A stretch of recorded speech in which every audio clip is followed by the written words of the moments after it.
Hello, everyone, and thank you for joining us for today's session. I'm Lauren Stewart, the Operations Director at BookNet Canada, and your host for today's webinar. My personal pronouns are she, her. We have an aggressive agenda today, so let's dive right in, shall we? Before we get started, I wanted to take a moment to acknowledge the Indigenous peoples of all the lands we are on today, an acknowledgement that is deeply personal due to this virtual platform and the wide range of locations people are joining from today. Today, I am broadcasting from the traditional territories of the original nations of this land, the Mississaugas of the Credit First Nation, Anishinaabeg, Haudenosaunee, Wendat, and Huron Indigenous peoples. I encourage you to visit the native-land.ca website to learn more about the peoples whose land you are joining from today. BookNet Canada endorses the calls to action from the Truth and Reconciliation Commission of Canada and supports an ongoing shift from gatekeeping to space making in the book industry.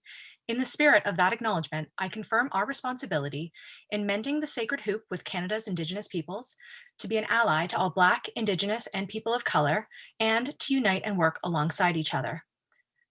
To make sure you can hear the presentation, click the Join Audio button and connect either by computer or by phone.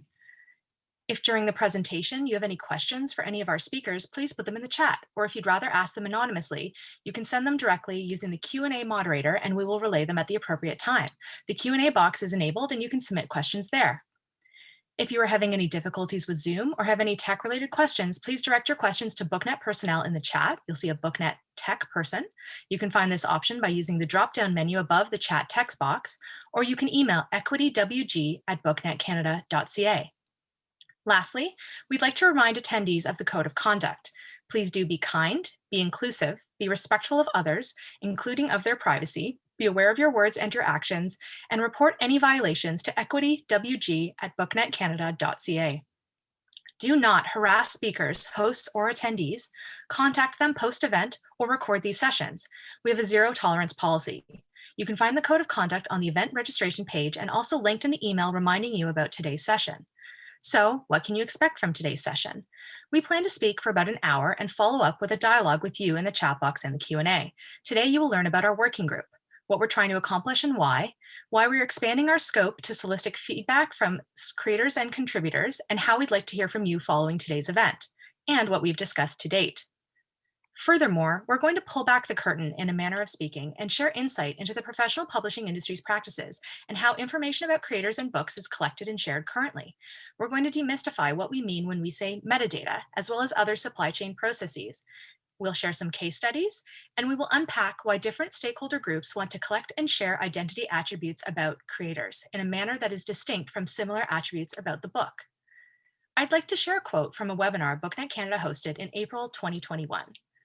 Publishing, as it currently stands, loves stories, but doesn't quite show its love to the storytellers. If you go into every interaction thinking, how can I show love and reverence to the storyteller, it will absolutely impact the choices that you make.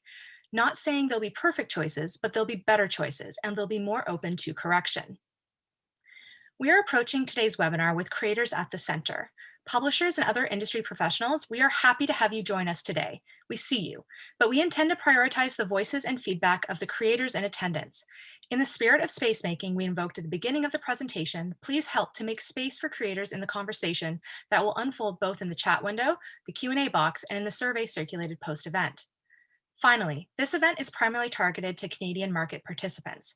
While we respect our colleagues and creators from abroad, we are focused on Canadians today. Before we dig into the meat of today's content, I would like to go into further detail about why we have gathered you all here today. We're representatives from the Canadian Bibliographic Committee's Equity, Diversity, and Inclusion in Metadata Working Group.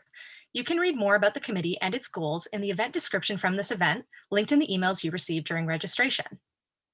The sponsoring organization for the working group is BookNet Canada, a national not-for-profit trade association that develops technology, standards, and education to serve the Canadian book industry.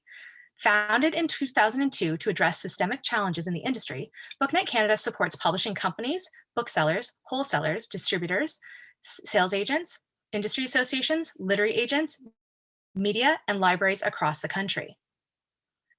Our Equity, Diversity, and Inclusion in Metadata Working Group is comprised of over 24 volunteer representatives from across the Canadian English language publishing supply chain. We come from all over the industry. We work for publishing houses, literary agencies, retail and content platforms, sales agencies, associations, and more. Some of us even wear two hats and create content as professional writers and content providers. Our backgrounds are even more varied, everything from retail, bookselling and not, libraries, academia, teaching, social justice and advocacy, and analytics, and more. And today, select members of our working group will be sharing the work we have done to date. Not all working group members will speak today, but those who are speaking are informed by their lived and professional experiences, and their words are on behalf of and endorsed by the larger working group. We do not speak on behalf of our employers, past or present, but as a collective whole. If you'd like to, you may reach us at equitywg@booknetcanada.ca. The Equity, Diversity, and Inclusion in Metadata Working Group will advise the Canadian Bibliographic Committee in selecting the wisest course of action to communicate equity, diversity, and inclusion identity attributes about book products and about contributors. The output of that recommendation has yet to be determined, perhaps a proposal, guidelines, or a best practices document. The advice from the working group will reflect consideration of various stakeholder groups, goals, issues, environmental factors, and concerns, and find the appropriate balance among these competing interests. And that's where you come in. We have gathered creators and contributors today to bring you into the conversation, not to offer a tokenistic seat at the table that you have not formally been welcomed to, but an opportunity for professional publishing industry participants to torch the table down and build a new dialogue. And thank you to Gabrielle Union for that metaphor. It is important for us to have creators contributing to our group's work. When we did a scan of our working group members to assess the gaps in representation, we quickly identified that creators and their representatives were missing from the conversation. That makes sense, as traditionally, creators have been excluded from the machinations of the professional publishing industry supply chain. While publishing offers value-added expertise in editorial, production, sales, marketing, distribution, and more, and has allowed creators to hone in on their craft, it has resulted in an ecosystem where many of those decisions, processes, and systems are invisible to creators. And of course, creators should be involved. The bulk of our conversation has been centered around how the industry should collect, store, and disseminate creators' identity information as a part of supply chain practices. To do this responsibly, working with creators is essential to ensure information shared is accurate to their chosen self-identification. What complicates matters is the existing trust and power imbalance between creators and the professional industry. Issues involving attribution, compensation, and rights afforded to creators have caused friction and cannot be forgotten. Finally, it is impossible not to acknowledge the structural, systemic racism and resulting built-in biases the modern industry was built upon and continues to operate within. These systems further disenfranchise marginalized creators and must be called out, confronted, and consciously dismantled. With this in mind, the working group decided to proceed from a harm reduction and mitigation mindset. Before we proceed, we will quickly review some terms, and we're using terminology shared here by the University of Toronto. Equity is the fair and respectful treatment of all people. Equity is the process, and equality is the result. Diversity is the demographic mix with a focus on representation of equity-deserving groups. And inclusion is the creation of an environment where everyone feels welcome, is treated with respect, and is able to fully participate. I'd like to continue by setting up some key terms and processes that will be shared by my fellow panelists. In this section, we hope to demystify and make space for creators in parts of the business that have been handled traditionally by publishing professionals. We want you to understand not only why things are done certain ways, but how. A quick reminder, please submit your questions using the Q&A functionality in Zoom. Navigate to the bottom of your control panel and look for the Q&A and submit your questions using the dialog box that appears. One term that we have been using today is the supply chain. A supply chain is the network of businesses from creator to consumer dedicated to all aspects of creating and moving products through systems. Mismanaged supply chains create economic hardship, both to players involved and to the people who need access to the products. In the publishing industry, the supply chain consists of every little step between reading a manuscript to putting it into the hands of the reader. Steps such as the development, manufacturing, and distribution of physical books, ebooks, and audiobooks, how books are ordered, bought, and sold by retailers, libraries, wholesalers, and consumers like you and me, how books are returned unsold to publishers, how authors are compensated for sales, and more. Which brings us to a term that we see professional publishing use all the time, metadata. The simplest definition of metadata is what you see on the slide, information about information, or data about data. You will have likely encountered metadata in your wanderings and other places of your life. For example, the photo here depicts metadata stored within a photograph, viewable through Adobe Photoshop. Here you can see where the picture was taken, the aperture, the number of pixels, the flash, and etc. Information about the photo stored with the photo, but not the photo itself. Just as metadata can describe photos you take from your phone, metadata is also used to describe books in the publishing supply chain. It is how people working in the industry understand the products they are working on and how consumers know what they are buying. When we talk about metadata in publishing, we mean everything, literally everything that can describe the book.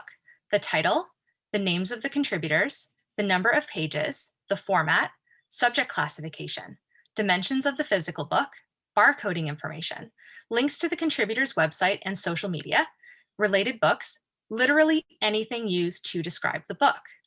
Now I'd like to welcome Nicole, who will explain more about contributor identity information and how that relates to this discussion. Hi, Lauren. Thanks for that introduction. As Lauren said, my name is Nicole, and I'm the chair of the working group. I use she, her pronouns. I currently work as the marketing and metadata manager at a small Canadian publisher, which means I distribute metadata about our company's books to other people in the supply chain, and I also use that metadata in marketing activities to promote our books. When we talk about metadata in publishing, we also consider relevant metadata about contributors or information about a contributor's identity. What can information about a contributor's identity mean? It could be any number of things, including different types of diversity, as you see listed here, and more. People may be comfortable sharing some aspects of their identity, but not others. Some of these items are irrelevant to the publishing supply chain and may never be considered, while others are often supplied or even inferred from information provided in the contributor's biography. We're going to revisit this slide and discuss the changing desire regarding collecting and sharing so-called diversity attributes about contributors. Current practice for collecting and sharing contributor identity information is not standardized across the industry, nor does it follow a set of best practices or an agreed upon way of doing things. Our working group is interested in balancing the wants and needs of various stakeholders as we examine current industry practice. In the publishing industry, metadata is created by people using database software who work for publishing houses, publishing service firms, and distributors. Metadata is shared electronically with supply chain participants and loaded directly into the dataset of their trading partner. Once fully distributed, metadata is accepted and displayed by retailers, libraries, social book sites, the media, and more, which is how we, in our roles as book consumers, often come across it. To illustrate how information about books, specifically a contributor's identity, moves through the supply chain, we have an example of the beautiful young adult novel Maud, a novel inspired by the life of L.M. Montgomery by Melanie J. Fishbane, who is a member of our working group. As Maud neared publication, a number of important details about the book were finalized, as we mentioned before. Maud got a subtitle, a page count, a subject categorization, a trim size. The book jacket copy was finalized into a description, and the author, Melanie J. Fishbane, worked with her publisher to confirm the information included about herself in the metadata being compiled about the book. Melanie was asked to provide a biography by her publisher, a bio which includes a number of pieces of identity information that is relevant to the sales, marketing, publicity, and discovery of the book. Melanie shares her personal pronouns, her academic credentials, employment information, the city she lives in, relationship status, as well as links to her social media presence. Finally, she shared that she is Canadian, indicated here by the little Canadian flag beside her name. I've included a diagram here that describes the flow of information, of metadata, in the publishing industry. Once the book is acquired by a publishing house, metadata creation begins. As the book goes through various departments and personnel, such as editorial, sales, marketing, publicity, production, more and more information begins to be assembled about the actual book product, which is entered into the publisher's database and eventually distributed to their trading partners in the supply chain. Those trading partners can include retailers, libraries, social sites, the media, and eventually makes its way to book readers for discovery and purchasing. Let's look at the example of the wonderful Maud once more. Melanie works collaboratively with her selected publisher, in this case, Penguin Random House Canada Teen, as the book nears publication. Melanie confirms that she is Canadian while crafting her official biography with the publisher. The publisher adds that to their records about the book. Once the book is ready, the publisher announces it to retailers, to libraries, and to consumers through the sending of that metadata record. Melanie's bio and the fact that she's Canadian is sent in the information announcing the book, along with the title, the release date, the price, and more. Retailers, libraries, and other websites use that data to display a Canadian flag beside Melanie's name, or show her in results when customers search for Canadian authors. Facilitated by an initial conversation between an author and their publisher, information about a book and the creator made its way through the supply chain all the way to us, book buyers and readers. In that conversation, Melanie answered a series of detailed questions, mostly on how to best publicize the book. Some of these answers are not shared directly with the public, even though they were shared with the publisher. For example, because Melanie shared her identity as a Jewish person, the publisher submitted Maud for the Vine Awards for Contemporary Jewish Literature. While this component of Melanie's identity was not included in her official bio for the book, the publisher made use of it to advance the book's reach, and it was shortlisted for the prize. While metadata can be exhaustive and complex, when it's at its most granular, like with the Canadian Contributor Indicator, it's well worth a publisher's investment for the discovery and promotional opportunities that become available. Take, for example, 49th Shelf. It bills itself as the largest collection of Canadian books on the internet and an amazing way to discover your next great read. 49th Shelf has book features, collections, a blog, everything you need to discover book content created by Canadian contributors, and it's all powered by metadata. Reliable publisher-provided data has allowed the Globe and Mail to successfully highlight the sales achievements of Canadian contributors in print and online and isolate them into distinct Canadian-authored bestseller lists, offering readers and book consumers another opportunity to discover Canadian content. All of the preceding case studies demonstrate the unique success that the Canadian market has had in embracing the Canadianness of its contributors. Since 2005, BookNet Canada has been asking publishers and data suppliers to indicate in their metadata which of their books have Canadian contributors, and publishing has delivered. We pulled these stats fresh from BookNet's data service last week. Of the titles available in the market, over 140,000 unique books have Canadian contributors flagged. So, what has the working group been speaking about to date? We're trying to address the question of how to represent and distribute information about equity, diversity, and inclusion in metadata. We've determined that the main components of this question are: 1, what kind of information are we actually talking about? And 2, who is involved? A reminder of what information about a contributor's identity we're speaking about today. Many of these attributes are already shared publicly by contributors and by publishers, and we're looking for your feedback here. So, who wants to create, collect, and share attributes about contributors? Well, that's lots of different people. Contributors themselves, agents, publishers, retailers, libraries, media, and book purchasers and readers are all involved in the creation, collection, and sharing of contributor level data. Now, we're going to have a few different people from our working group present the point of view of these different industry stakeholders.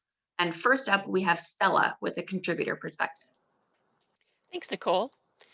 Hello, my name is Stella Partheniou Grasso. My pronouns are she and her. I am a storyteller and author, so a content creator, and I'm also a publishing professional in the children's book industry. Over the past few months, I've had a chance to chat with my colleagues on the committee, as well as with some creators of children's content about what it might mean for us as authors, illustrators, narrators, and other kinds of content creators to share our personal information with publishers and the industry at large. This presentation is a starting point for us to share our perspective with the rest of the industry. Many of you filled out the registration questionnaire, but we want to continue to hear from you. Let's start by looking at what we are already sharing with publishers and why. There's a high level of trust between the creators and the editors and art directors who work with us to develop our books. Creators should feel free to disclose personal information as it pertains to our relationship with our work, with the understanding that the information is kept confidential. For example, a visually impaired creator might need editorial notes provided a certain way to accommodate the language recognition software on their computer. The creator is sharing that information for a specific purpose within the context of a working relationship, with the understanding that it remain confidential. Publishers also ask for information that can be shared internally within the company. Many publishers will send out a bio sheet or a questionnaire after we've signed the contract. Publishers should be explaining to us why this information is being collected and how it will be used and how it will not be used. Standard questions can include personal information like legal name, name as you'd like it to appear on your book, pronunciation of your name, which is a new one that I'm happy about, pronouns, date of birth, and citizenship. But even these standard questions aren't simple. Publishers ask for our legal names for contracting and paying out of advances, but it's not their intention to dead name anyone. So this is an example where the publisher might want to revisit how that question is phrased and be sure that they have measures in place so they can do their job without forcing a person to identify with a name that doesn't reflect who they are. They also ask for professional information, our credentials, past awards, education, occupation, professional memberships. And they also ask for information to help them with the publicity and promotion of our work. They'll ask for media contacts we might know, our relationships with special interest groups, our accessibility needs and accommodations that they need to take into account for event planning. So a creator might need accommodation for a service animal at an event. The publishers need to share that information with their staff internally to be able to accommodate the creator, but publishers can't then use that information in a creator's bio without their permission. They'll also have a special section for public-facing information. This includes biographical information, and publishers should be phrasing the question as, what would you like us to know and share about your identity? So it's clear that whatever we put in this area can be shared with the public. It could include our hobbies, our fields of study, special interests, family, pets, where we live. And it can also include personal information about our gender, sexual orientation, race, ethnicity, culture, and abilities. So if the creator wants to mention their service animal in their bio, it would identify them as a differently abled person. They're also starting to ask us about promotional preferences for how they promote our book, the marketing copy and such. So are there any specific words that we want them to use or avoid using when creating the marketing copy for our book? Now, it's important to note that this questionnaire is a snapshot of a creator, but people aren't static. We evolve, and the way we see ourselves changes. So this questionnaire is just a starting point. It serves as a way for us to introduce ourselves to people who will be working with us on our books. Now that we know what creators are already sharing with the publishing industry, let me introduce you to Annie, who will talk to us a bit about this topic from the perspective of publishers and agents. Hi, everybody, and thank you, Stella.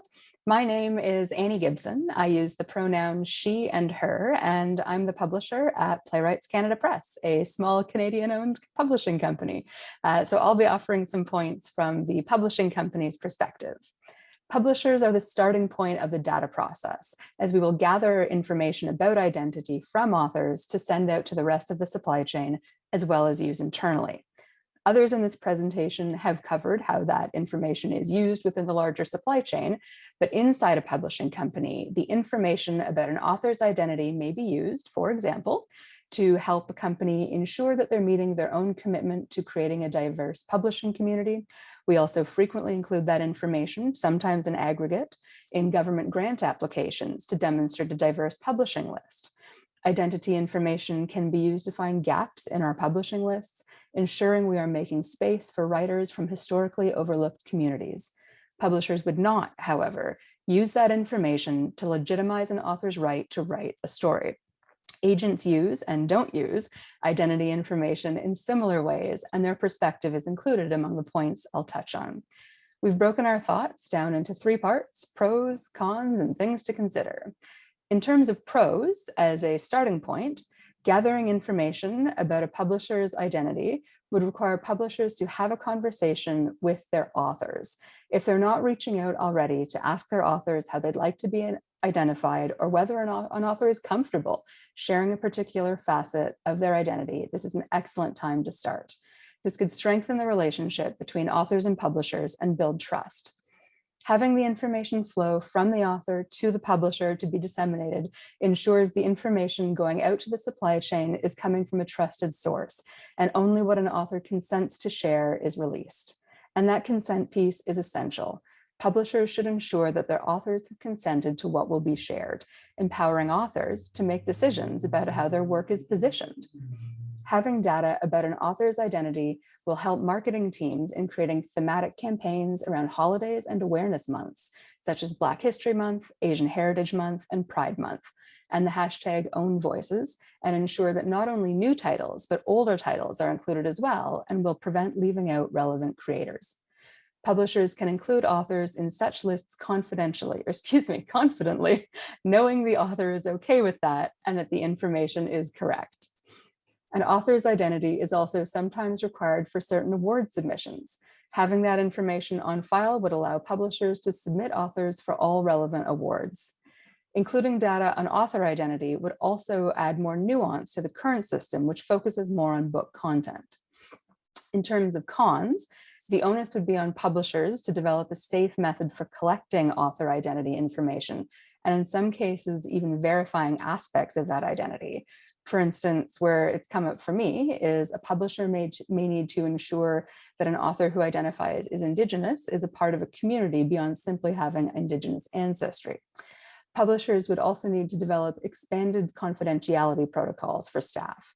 The data would need to be current and continually updated, and publishers would need to be willing to create fulsome listings for their authors and books, providing that identity information. Combined, these requirements could be a strain on the limited resources of many publishers, although not impossible. There is also the risk that publishers may make assumptions about an author's identity and provide information that an author hasn't agreed to. There could be a lack of nuance available to authors in the terminology they can use to express their identity. Publishers might be limited to using a certain set of terms to tag identity with, and authors might be forced to choose the closest match. While there would be a process for adding and editing terms over time, ultimately publishers may initially be limited by a set system of terminologies available to their authors in the moment. An author may not get to use their preferred terminology at the time of their book's publication. In terms of things to consider, language changes over time, especially with regards to identity, and developing taxonomies of identity that work for diverse peoples is difficult. Work will need to be done to figure out which terms to use, what happens when there's a change in language, how to proceed if some people within a community identify with a term while others don't, and how do we meaningfully capture intersectionalities of identities. Even if authors and publishers are on board with the idea of sharing author identity, there's no guarantee that public-facing entities will use the data provided, so it may not benefit readers in the long run. Publishers need to acknowledge that sharing identity information is risky for authors, and it will require building trust between an author and a publisher. Publishers have an obligation to share the information responsibly to mitigate risk for their authors, and will need to invest time and resources in developing best practices for collecting, protecting, and storing author identity data. So, lots of things to consider. Now let me pass the mic to Rachel, who will speak to the considerations retailers face when thinking about how to handle creator identity information. Over to you, Rachel. Thank you very much, Annie. Hi, everybody. My name is Rachel Law. I use the pronoun she, her, and I'm a member of the book selling team at Indigo Books. And I'm here to discuss how libraries and retailers find and use details about author identity now, and what we hope more access to this information can help us achieve in the future. So first, let's talk about why we need information about an author's identity, libraries and retailers currently do and will very likely continue to use details about an author's identity to try to ensure that the books we have on our shelves are representative of the readers that we serve. To understand the representation we have on our shelves now, libraries and retailers currently rely on publisher-provided information about author identity if they know and can share at the time that the book is added to our shelves. Otherwise, we try to understand author identity through what's publicly available, most often through Google search results. You can see one example of each here on the slide. The top example is a publisher-provided bio, and the other one is a publicly available Wikipedia bio. This is what we use. So collecting details about author identity from multiple sources, book by book, library by library, store by store, means that only a small fraction of any library or retailer's collection of books can be audited for reader representation, diversity, and inclusion. This decentralized approach, where every library and store creates and maintains their own author identification lists, increases the likelihood for error and increases the uncomfortable possibility that an author could be unintentionally misrepresented. Having access to author-provided identity information for every book would not only mean the entirety of a book collection could be audited for diversity and inclusion, and the risk of author misrepresentation would be minimized. It would also mean that libraries and retailers could ensure that our readers from marginalized communities will see themselves on our shelves. Readers from majority communities will see themselves and their broader community reflected in the books on our shelves. And most importantly, that every reader has an opportunity to see every facet of their identity reflected in the books and authors we have on our shelves, and can also find the diversity in our global community represented in every library and every retailer's collection. We also hope we will be able to use author-provided identity information to create robust celebratory reading lists, and that one day every reader will be able to use that information to easily find books for their age and stage of life written by an author who shares their identity and experiences. Hopefully, I've given you an idea of how libraries and retailers would ideally like to use author information. Let's hear more from Nicole about what we know Canadian readers are looking for. Thanks, Rachel. Canadian consumers want diverse content too. In its 2018 study of Canadian readers, BookNet Canada tried to answer the question, are readers interested in diverse books? In a nutshell, yes. 62% of readers actively seek out books about diverse topics or experiences, or by diverse authors. You can find the full study at booknetcanada.ca/demand-for-diversity. Hopefully someone will pop that in the chat. There are many other industry participants who have expressed interest in content by and about diverse lived experiences, researchers, media, and book reviewers, to name a few. And social media participants are actively discovering and sharing diverse content, and they're thirsty for more. The Canadian industry is looking to build upon the success and lessons learned from the implementation of the Canadian contributor flag and identify when and if contributor identity should be shared in the life cycle of a book. Now I'll throw over to Justine to discuss the two scenarios our working group has been discussing. Thanks, Nicole. As mentioned, my name is Justine. I'm a business analyst in publishing, and I go by she, her pronouns. While we've been collecting and sharing the Canadian data point for well over a decade and a half, we've also been collecting and sharing information about diverse books as well. Currently, information about diverse books is collected and shared following two cases. One, where the creator's identity does not directly relate to the book's content, and two, when the creator's identity does relate to the book's content. So note that even in case one, where the creator's identity does not relate to the book's content, that is hotly debated, i.e. one is lived experience irrelevance. So let's go into case one. This is where the book's content is distinct from the creator's identity. This is supported by industry standards. We have subject categorization for that, industry committee approved codes, both North America and internationally. And you can find that in the book description, the jacket copy, the book blurb, etc. Now, for case two, where the creator's identity does relate to the book's contents, Obviously, this is much more complex, and that's why we're here today. This describes the creator's closeness to the content, their lived experience, their authority to speak to a topic, and their point of view. The industry is in agreement that sharing information on this scenario is reasonable, but it doesn't have that same kind of support with industry defined standards. And there's a lot of concerns to consider, like we've outlined before in the presentation. So let's go into an example to further illustrate. I took Gordon Corman, the prolific middle grade and young adult author. So Gordon Corman has a plethora of books where his identity is not relevant to the book and it was not marketed to be a part of his books at all. But we have another case with Gordon Corman where his identity does relate. This is a new book, Linked, where Gordon Corman goes into topics of anti Semitism. And being Jewish himself, his lived experience really informed the book. And because of that, that's actually being a part of the marketing campaign for this book.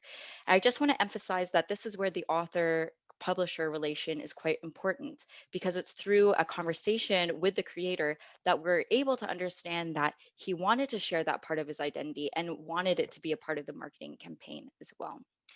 So now I'll pass it over to my colleague Stella, who will go over the considerations from the author perspective. Thanks, Justine.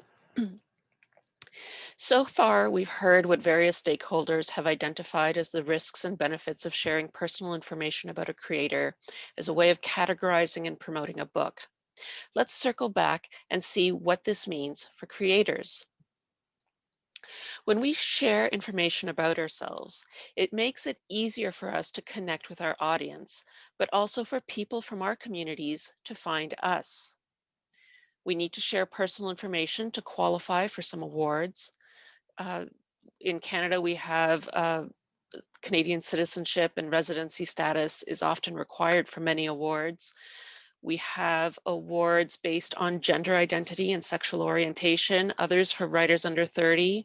We have awards for people from the Jewish community or from the Italian Canadian community.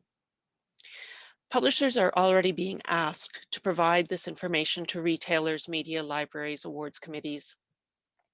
If the publisher cannot provide this information because they don't have a creator's permission to do so, then these folks start digging around online, mining our social media accounts and websites to try and figure out if we're a member of a group that has historically been excluded from the publishing landscape. This means that people are making judgment calls on our identities, and we have no way of knowing how our identity is being interpreted. By developing a set of industry-wide best practices for this sharing of creator identity, both in-house and across the industry, we can help regulate how the information is used. Having an option to self-identify in the data gives power to us in a way that doesn't currently exist. But there's a flip side to using our identity to market our books. When we try to distill complex ideas into quantifiable values to input into a database, we tend to end up with ambiguous catch-all terms. But when looking at the issue of a person's identity, those nuances that define our place in the world become lost in this kind of practice.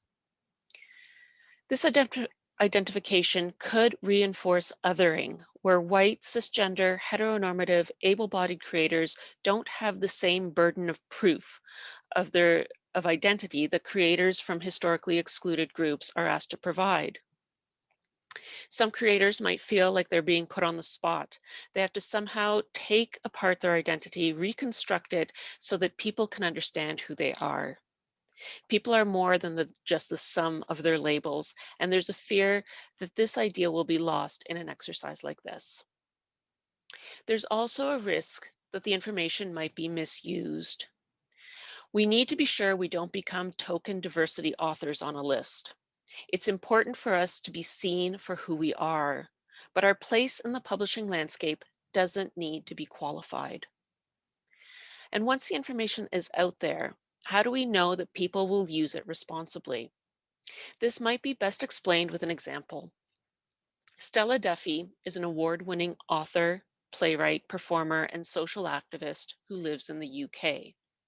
I was listening to a podcast called Natalie Haynes Stands Up for the Classics, and Stella was a guest on their episode about Sappho.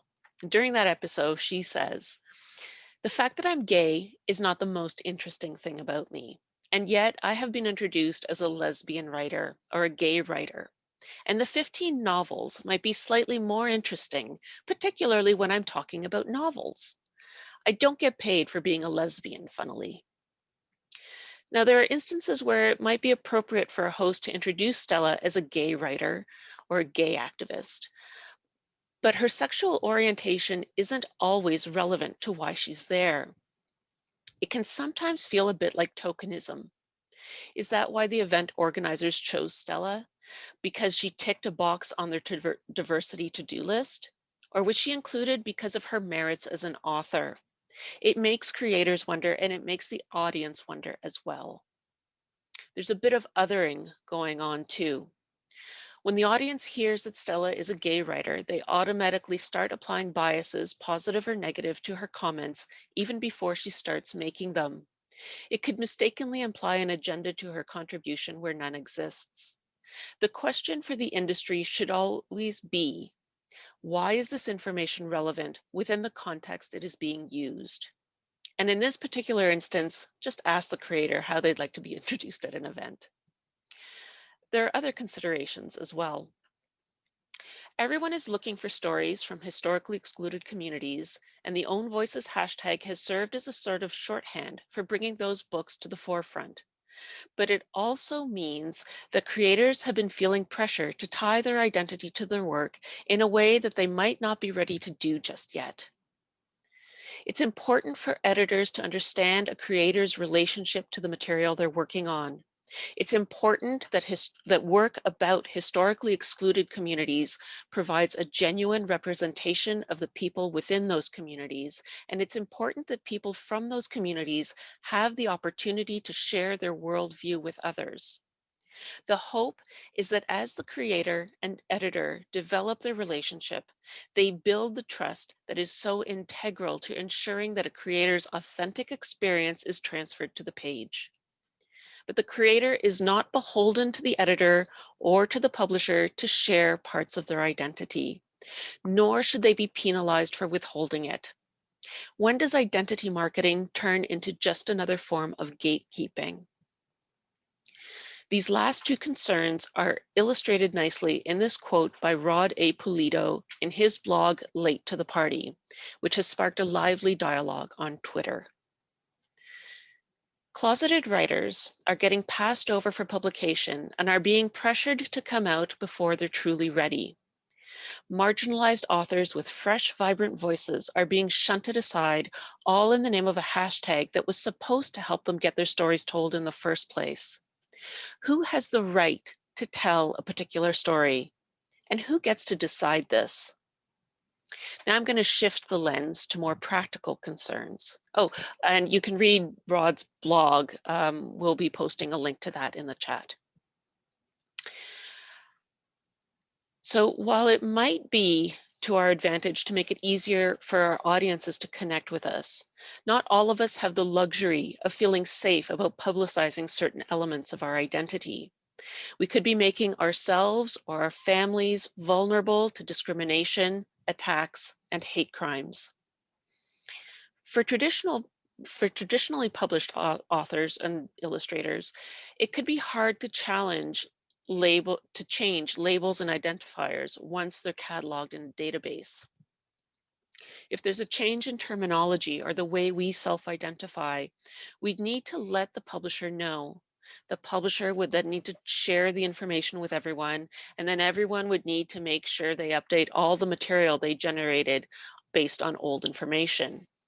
Any content that was created based on outdated information might still surface in future searches.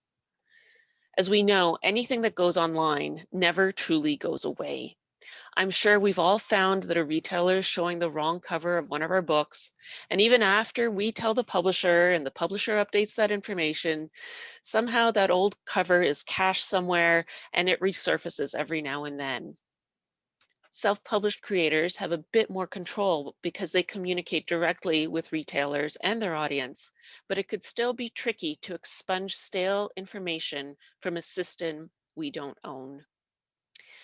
So these are all the considerations that the committee has discussed so far, but we do want to hear your personal position on this issue about your personal information.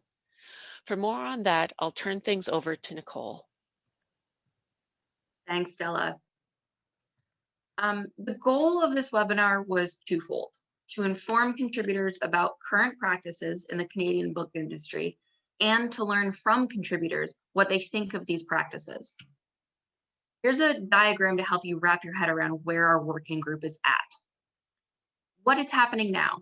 Well, this webinar included an overview of current practices related to metadata collection about contributors so that people who are affected are also informed. What should happen?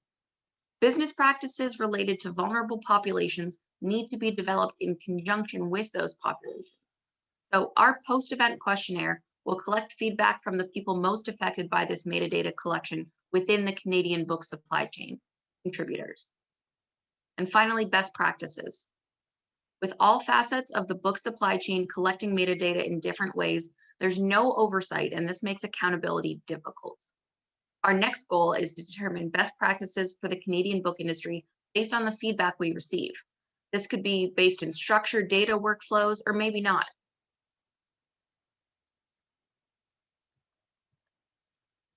Next, I have a few things to keep in mind as we finish off the presentation portion of our webinar and into our Q&A. We're specifically looking for feedback from contributors before we move forward with recommendations to the industry at large. How should we address sensitivity with regard to classifying aspects of identity? This means specific words and phrases if the way forward is based in metadata. How formal should this process be? What does success look like? How will we know if we have accomplished our goals? Ultimately, what do you want from us? What have we overlooked? Our post-event questionnaire will have plenty of opportunities for you to share your thoughts with us. Responses will be anonymous, and participants will have a number of weeks after our webinar recording is posted online to fill out their responses. Once everything has been submitted and analyzed, we'll share that information back with you. Since responses are anonymous, we'll send it to people who've registered for the webinar as well as to organizers who help spread the word about the event itself.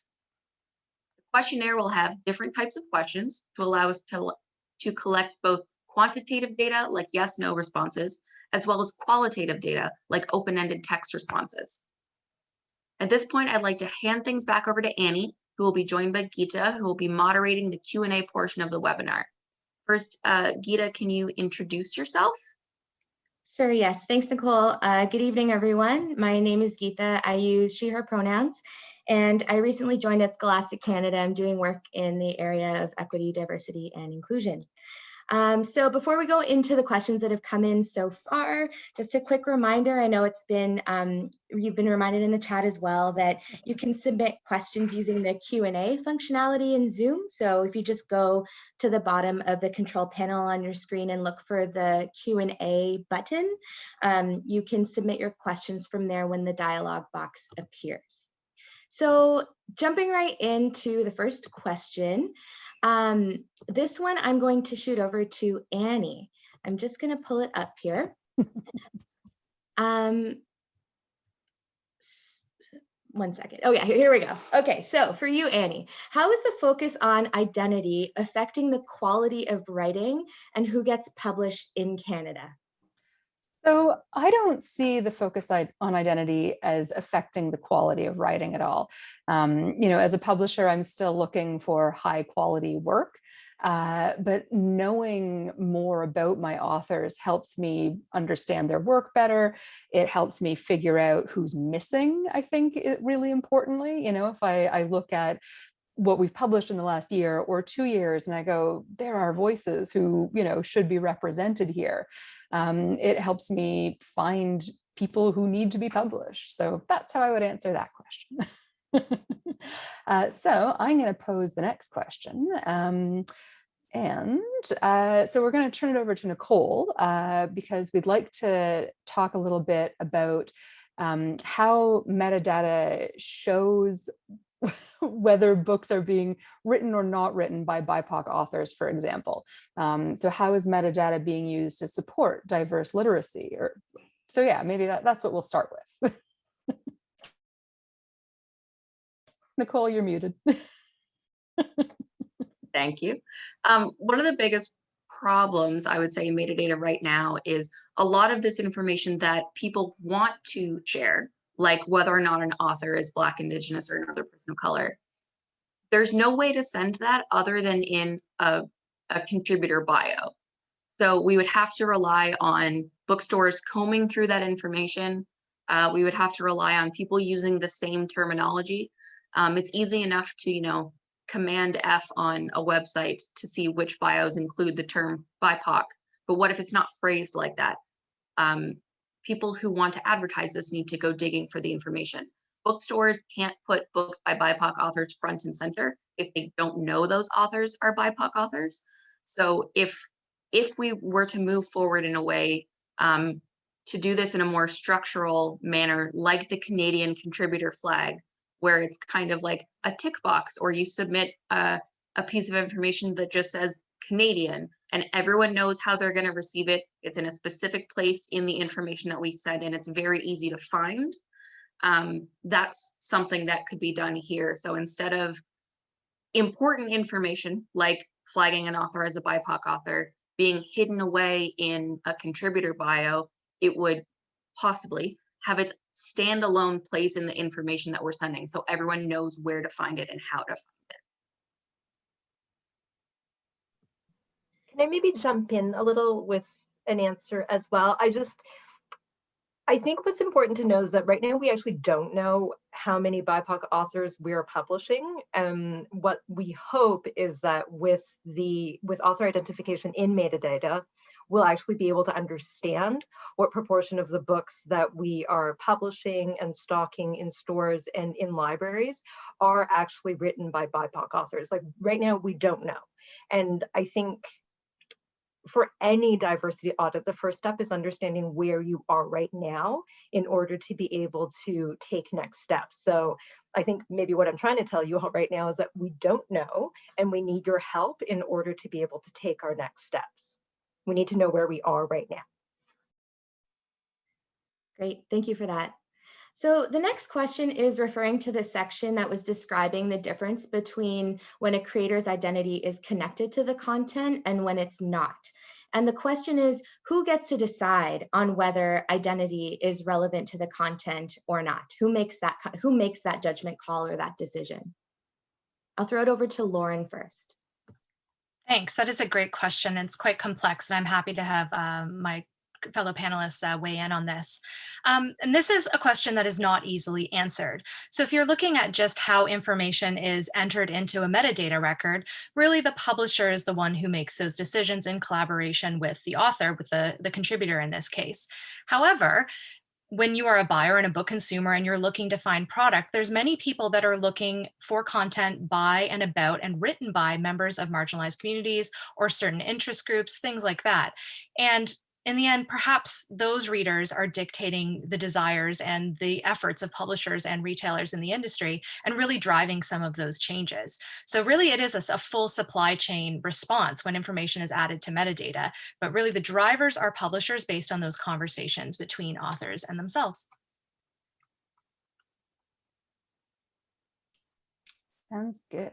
I'm looking through the list of questions and many are ones that I want to answer. So I might just ask myself a question if that's not too weird.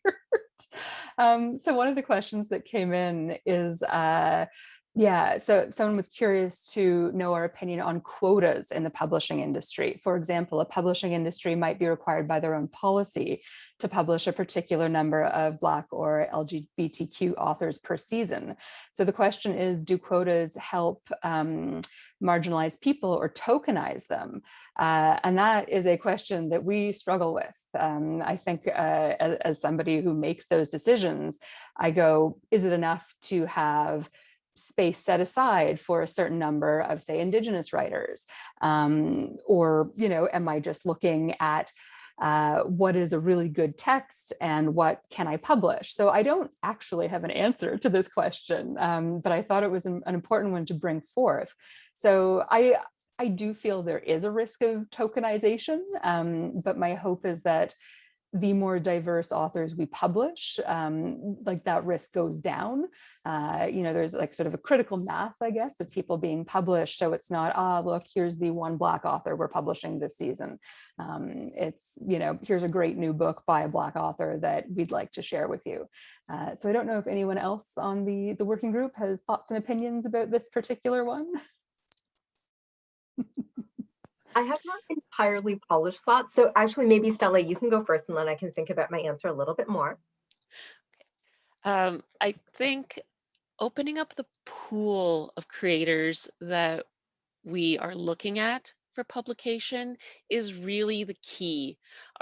Everyone has what they're looking for. They have a certain standard of quality that they are looking for in a manuscript. And if you go to where we typically find our authors through agents or, our publishers will attend writing seminars and stuff. I think institutions like the Fold, where a lot of different people from different backgrounds collect to talk about publishing, is fantastic. And I think it's opening up doors for people to submit their material. So as long as the opportunities are there, as long as we're open to giving people opportunities, I don't know what it'll take to get a more equitable publishing landscape, but I think going to the source and expanding our source will help that.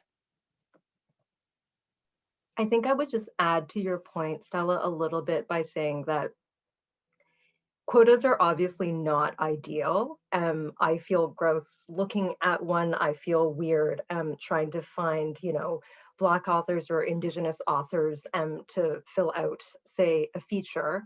But I think in order to get to a more equitable publishing landscape, this is where we are right now.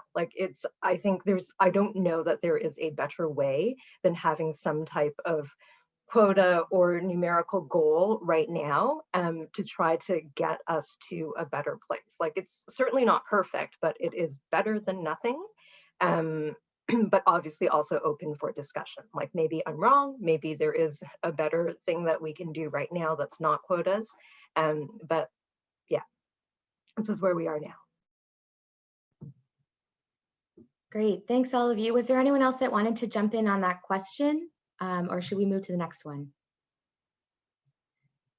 Okay, so we'll move along. There's actually two questions that came in that are very similar. And it's regarding, is this data that's being collected only about marginalized identities?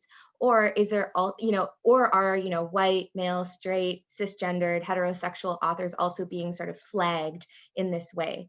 And one person noted that there's something troubling about this very strenuous effort to classify, but only classify others. And it reminds them of colonial practices of categorization. So would anyone like to speak to that? I can jump in here. So I love this question. I think a really important part of space making is to not let any particular identity be assumed as the default or assumed as the norm. So as someone participating in this initiative, I personally want to push really hard for all options to be considered. So if I was going to write a book, which I'm not, probably, I would have a number of different boxes to check. I am a white woman, I am a woman. I am a cisgender woman. I'm also a gay woman. So I would be ticking at least one of those boxes, but it doesn't make sense to leave out other boxes that other people need to tick. I would never want a list of identities showing up specifically to other people. So I think that's a very important concern. I think that's something that, you know, we've all filled out a form where you only tick off something if you're diverse, and that doesn't really make us feel good. So including Caucasian or white options, heterosexual options, cisgender options, that's very important. I got really into Nicole's answer there and forgot to look up the next question. So bear with me while I flip over to the next document. So the next question actually might also be for Nicole. The question is, how does metadata in the supply chain apply to self-published authors?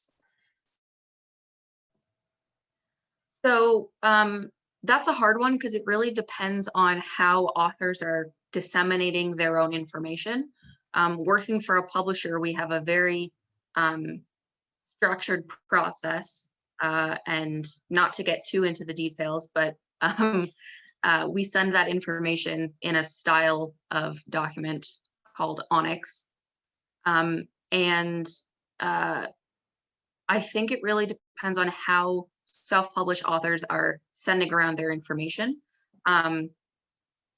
because most of what we talk about going from a publisher, whether that's a big publishing house or a single person, to a distributor, however the information flows, it needs to go somewhere.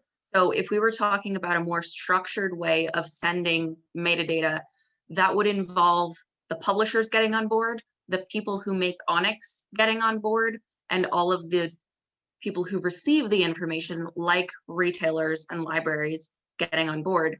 So even if a self-published creator doesn't necessarily have access to the same framework, they would be able to send along their information, assuming, of course, that they would like to participate, that they consent to provide that information, and it would fit into the same structured way. So regardless of whether or not I send a big, long, detailed file to Indigo for the Canadian flag to show up, there are ways to submit data to Indigo manually, including ticking someone off as a Canadian contributor.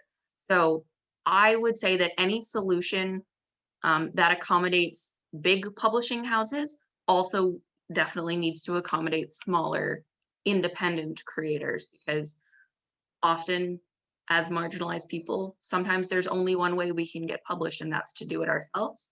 So we need to make sure that any solution or way forward meets everybody's needs, not just the needs of the majority.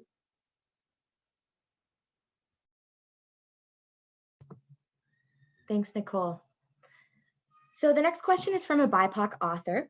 And this person says, I'm a BIPOC author who is visible and clearly center this in my work. I personally feel that specific identities cannot be discussed in the same way, as some identities are hidden and require self-disclosure, while others are very visible. So basically the question is there room for this type of nuance within this conversation, and this sort of the distinction between identities that are visible and those that require disclosure? And this can be for anybody.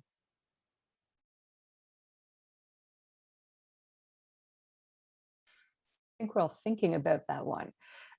So as a publisher who provides a form for authors to fill out, I don't have boxes to tick, I have a box to fill out. Essentially, like it's an open field where if an author chooses to provide pieces of their identity to me, they get to describe what that is. And that's the information we use publicly or internally in the company. So I like to think we can come up with a system that will offer that same kind of nuance, that, you know, as a creator, you get to choose the information that is used about you. And I get what you're saying about sort of like visible and like, you know, how do you hide certain facts about yourself?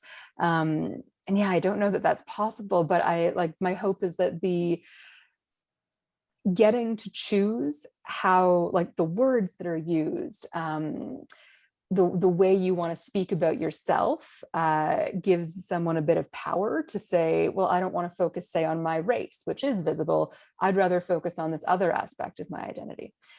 So I see nodding heads, or possibly other people want to throw in, so I'll be quiet. I can comment briefly on the nuance, just because there are a lot of other ways and pieces of information and metadata that we already communicate that do have nuance. So if you think about the broad scope of children's books, you can flag a book as a children's book. You can go a step further and say this is a nonfiction children's book. You can go another step further and say this is a nonfiction children's book about outer space. So you could be included on a shelf as specific as that, nonfiction children's books about outer space. You could just be shelved in the overall kids section, depending on how big a retail space is. So a lot of the data we already share has the capacity for that kind of nuance. If you would prefer to only identify with a broader category, that's an option for you.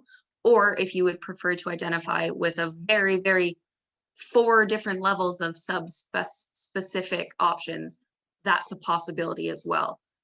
As far as visible versus not visible, that's a very complex question. And I think we'll probably think about that a lot. And I would anticipate that you can expect a more detailed response in our follow-up as we consider this.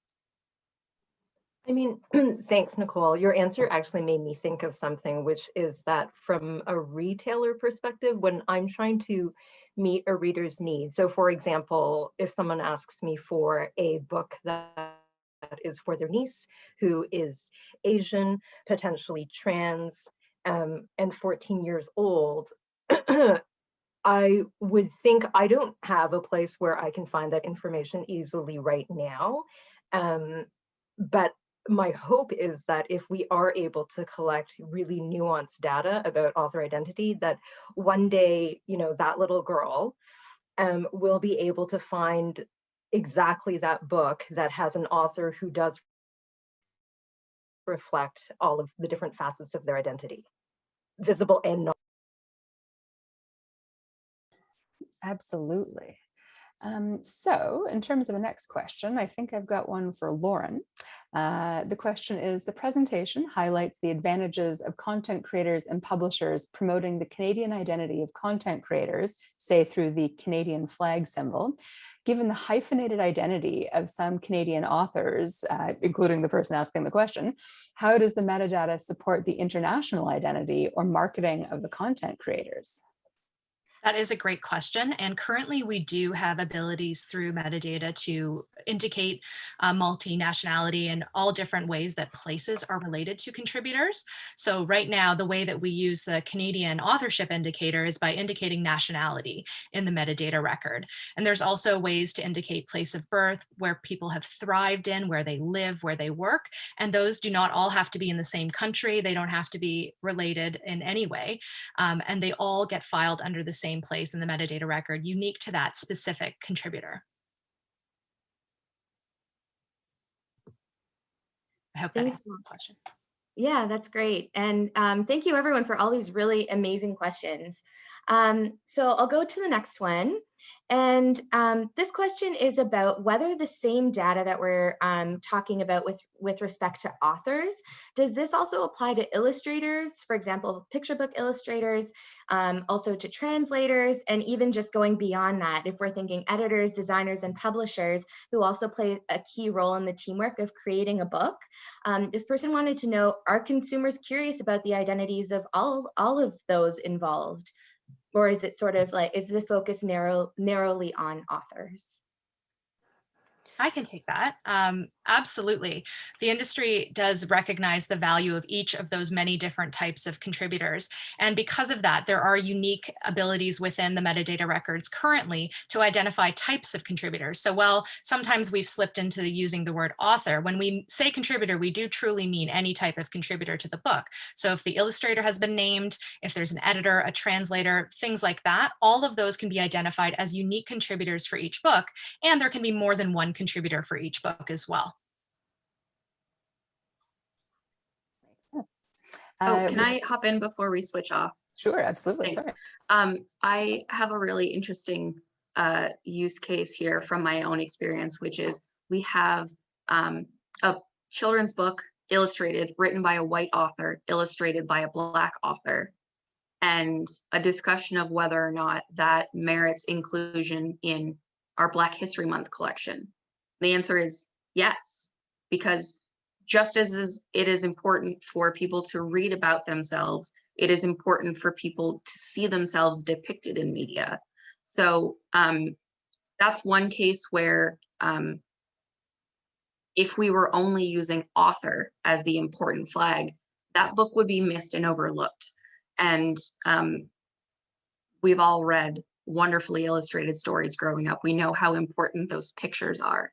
And to make sure that illustrators are represented, to make sure that editors are represented. If we had an author putting together a collection of essays about the trans experience, and that editor themselves was trans and wanted to include that, that's important. So like Lauren said, with the capacity to flag someone as a type of contributor, that's a piece of metadata. If I write a book, I can be the author. If I illustrated a book, I could be the illustrator. And any of these attributes can then be applied just the same as the type of contributor is an attribute that is applied. So the system is already set up to accommodate that. And we as a group are very certain of the fact that other types of contributors deserve to be included. And that's why whenever possible, we've tried to use the word contributor to make it as inclusive as possible. Awesome. So the next question we've got, I think might be for Stella. It says, for folks on the committee who wear multiple hats, how do you balance putting out your diversity information with keeping a professional distance in the publishing world? The questioner works at a publishing house where many staff, including themselves, write books for the press, and it's tricky to know how much personal information should be shared with the company that's not just the publishing partner, but also the employer. It's tricky. I'm not shy about my background. You know, I have the Venus on my bookshelf, right? So I am very careful when I'm you know, at a Canscape meeting. I'm there as an author. When I'm at Word on the Street, I could be there as a member of the publishing community or as an author. So I always, it's context. And even in the office, there are tasks I do as the publishing project manager, right? I'm scheduling, I'm negotiating stuff, whatever. And then when like my books happen to be published by the publishing company I work for, and when it comes to scheduling my books and things like that, I almost err too much on not giving myself preferential treatment. My book will always be the one that gets pushed to, you know, it is the least priority book on the list of books I'm doing, just so that there's no conflict of interest. So, and my identity, my personal identity isn't reflected so much in the books I publish as it is in the storytelling that I do. So where my biography as a storyteller mentions that I'm a Greek Cypriot refugee who with a background in classics, my publishing CV will focus on, I went to Centennial College and I've been working for 20 years in children's books. So it is all about context, and you just kind of portion things out as they need to be, whatever's relevant. Thanks, Stella. So we have time for one more question. I'm actually going to sort of combine two questions. One is broad, and really, I actually love this question because it's about power, which is very central to work about equity, diversity, and inclusion. But then I'm going to narrow it down and put the second question to the group. So the first one is, can we get beyond quotas, and can quotas truly diversify the literature if staffing at presses is not diversified? That is to say, if the power to make decisions about what gets published remains in white hands. All this data on diversity does not really shift the power structures within the industry, does it? So I think I'm going to just put that out there as something that we can all sort of continue to think about because it's so important. But the question I'll put to this group is, how is this group ensuring diversity within the Metadata Committee? Has this group ensured a diversity of perspectives, and how will the group continue to do so?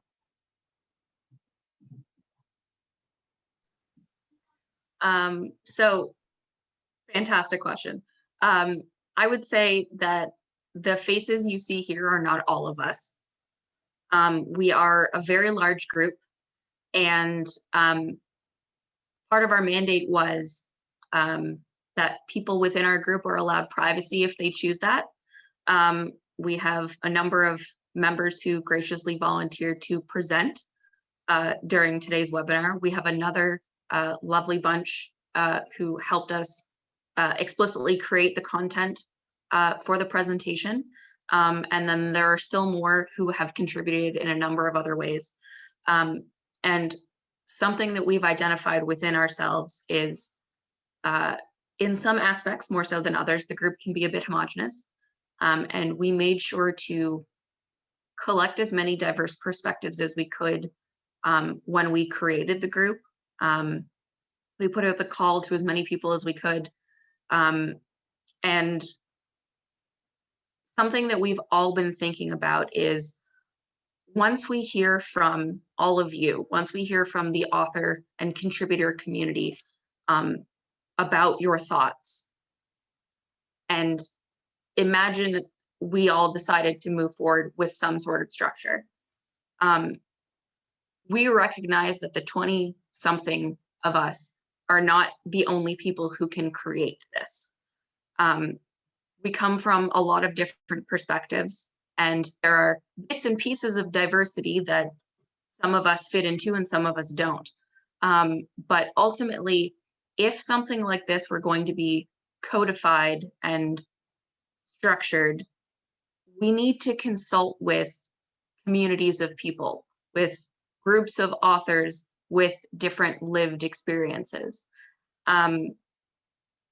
So the overarching plan, if we do end up moving forward with this project in a way that the contributors of the Canadian publishing industry understand and support, we will continue to seek out more people to advise us, to help figure out what works for everyone. And part of why we're doing this is because we need to know more about the people that this data describes. Traditionally, authors are not consulted on how the publishing industry is going to do something, the industry at large. And we're trying to break down that wall here to have a direct route between, we want to do something, and some of us are authors, some of us aren't, some of us represent other places in the publishing community and supply chain. But the entire purpose of the group is to collect as many diverse perspectives as we can and make informed decision instead of, a bunch of 60-ish-year-old white men sitting back making decisions for everybody, as has historically been the case. Thanks for that, Nicole. So this is going to wrap up our Q&A portion of the event. I'm going to throw it back over to Lauren now. Thank you to the audience. That was fantastic, great questions, more than we could answer within this period of time. We have collected them and we will start working through them post-event. We'd also like to thank the Equity, Diversity, and Inclusion and Metadata Working Group for their work on this discussion to date. 24 of our respected and beloved colleagues in the Canadian publishing industry donated their time and their energies to this initiative today, as well as our working group. Finally, BookNet Canada would like to thank the Department of Canadian Heritage for their support through the Canada Book Fund. And thank you all for attending. If you liked today's slides, you can find more at Slides Carnival, free templates for all your presentation needs, and you can reach our working group at equitywg@booknetcanada.ca. Thanks and have a great night.